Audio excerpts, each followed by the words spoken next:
পুর দিয়ে পটল বানাচ্ছ এটা না? মাঝখান থেকে এবারে বিচিগুলো ছাড়িয়ে দিচ্ছি।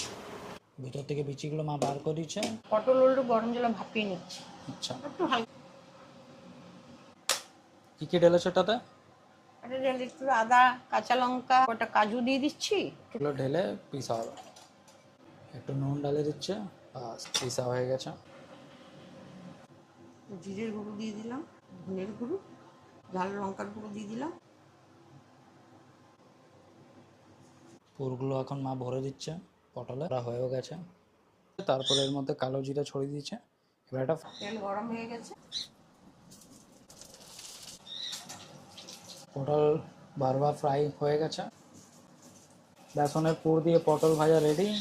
আপনারা এটা শুধুও খেতে পারবেন আর ভাত দিয়েও খেতে পারবেন। কমেন্টে জানাবেন অবশ্যই কেমনি লাগলো, ট্রাই করে জানাবেন।